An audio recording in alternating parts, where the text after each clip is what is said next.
Hi everyone, and welcome back to another video. It's Grace, and the video that I'm going to be doing today is a review of the book Under the Whispering Door by T.J. Klune. So as you might know, T.J. Klune is the author also of The House in the Cerulean Sea, which I read earlier this year and loved. So I noticed that on NetGalley, which is an online platform where publishers help promote their new titles by sending out like electronic ARCs or advanced review copies to kind of help get recognition for books going as they come out. When I saw Under the Whispering Door on there, I knew that I definitely wanted to apply for an electronic ARC of it, and I was successful at getting it.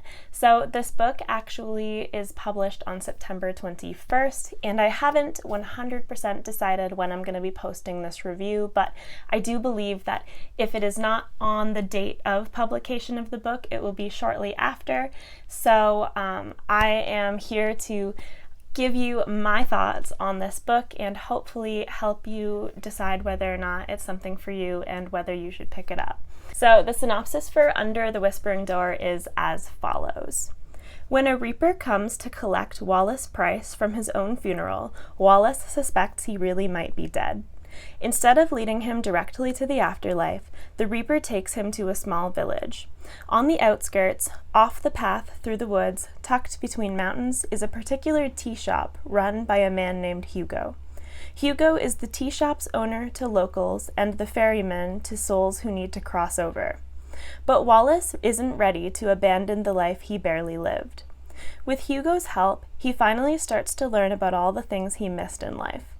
When the manager, a curious and powerful being, arrives at the tea shop and gives Wallace 1 week to cross over, Wallace sets about living a lifetime in 7 days. Under the Whispering Door is a contemporary fantasy about a ghost who refuses to cross over and the ferryman he falls in love with. So there are a few things to get from this synopsis that are kind of like buzzwords for the book.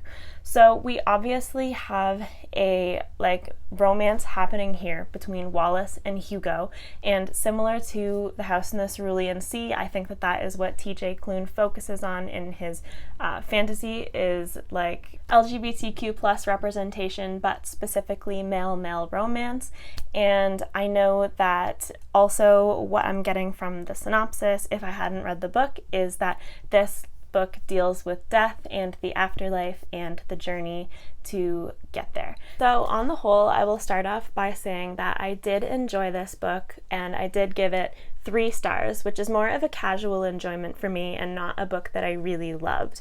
But I'm going to go through some things that I liked about the book and some things that didn't work for me so that hopefully you can decide whether or not this book is for you. So I will say that I liked the exploration of death in this book and what it means and how to come to terms with it. And there's a lot of exploration here about what it means to make sure that your time counts when you're living your life, and explorations of grief and how it affects everyone differently. And I really liked the discussion on that.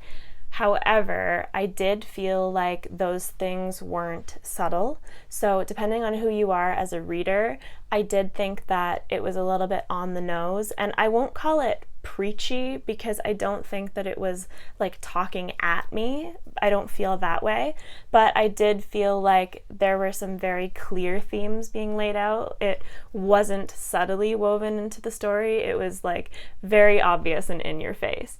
So I know that in The House in the Cerulean Sea, for example, there were a lot of themes about belonging and how to treat other people and prejudice, and those didn't bother me in The House in the Cerulean Sea, but for some reason they were really, really evident to me in this book.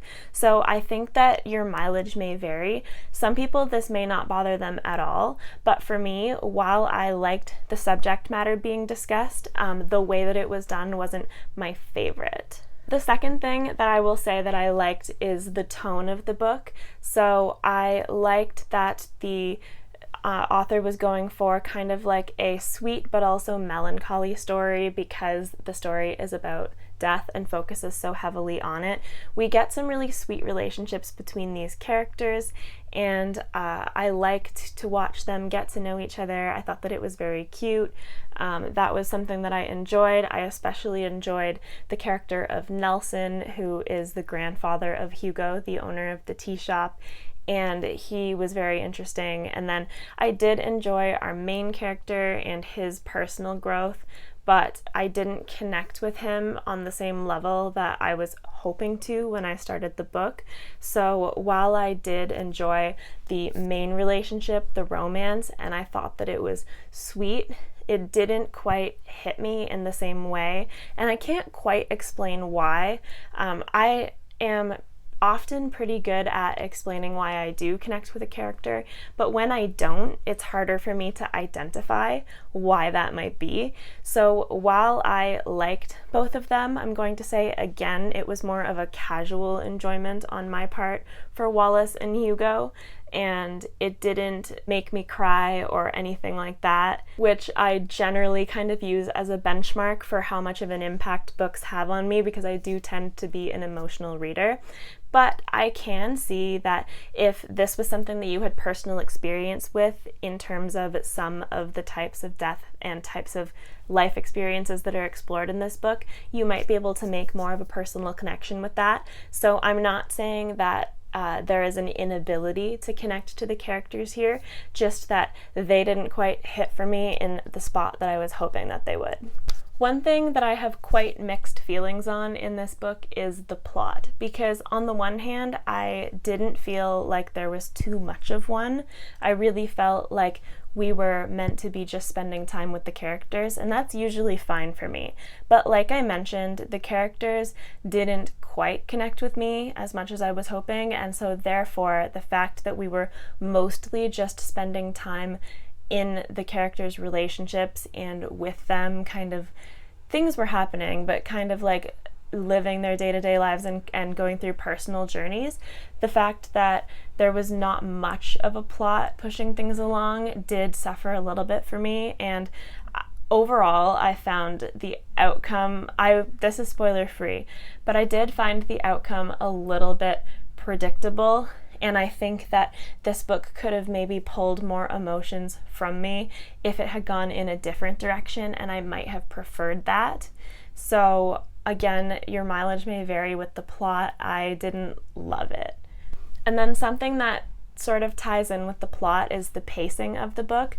I found the pacing a little bit strange, because it seemed like at the start, when we were with our main character and our main character dies and then he is taken to this way house where the ferryman lives, it seemed like quite a bit happened in that first chunk, and we were moving things along and it was going like at a decent pace, but then things slowed right down when we got to the way house.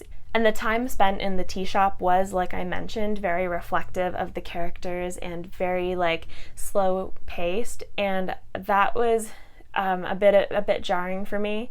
And it kind of stayed that way until the end. It didn't really, the synopsis implies that a lifetime being lived in a week, to me, implies that like a lot more is going to happen rather than just a personal, internal, reflective journey. So perhaps my expectations weren't in the right place going in, and it might be helpful to know that going in. So I do want to mention that, just without any spoilers, the fact that the pacing is that way. You kind of have a lot happen at the beginning, and then from, I don't remember what point of the book, but maybe 25% onward, there is not quite as much happening. It is much more of a relationship-focused story, and that was okay with me, but it wasn't my favorite. Overall, like I said, I did give this book 3 stars, and it's kind of challenging to talk about because I didn't have any super strong feelings about it. So, as you can tell, a lot of this has been kind of lukewarm, and there are things where I can see why people would enjoy this book. I can look at what was presented to me and say, yeah, I could definitely see people connecting with that. I could definitely see people loving these characters. And the plot, there's not as much of one, but I could see why. You know, it's one of those books where it just didn't hit for me, but I definitely would still recommend trying it out if you think, based on what I've said, that this is something that you will like. Because in that case, I think that this really could be for you. And this is not me saying that other people won't enjoy this. I do want to make it clear what my thoughts were so that if you want to pick this up, you have an idea of what you're getting into. So far, my experiences with TJ Klune have been a 5-star read and a 3-star read. So if he writes something else, I will be totally open to picking it up and seeing what I think about it, and I am looking forward to seeing what else he does. So I think that is going to be it for this review. Thank you so much for watching. I hope that you liked it. If you liked it, like the video, subscribe if you would like to see more content from me, and I hope that you have a fantastic rest of your day. Bye!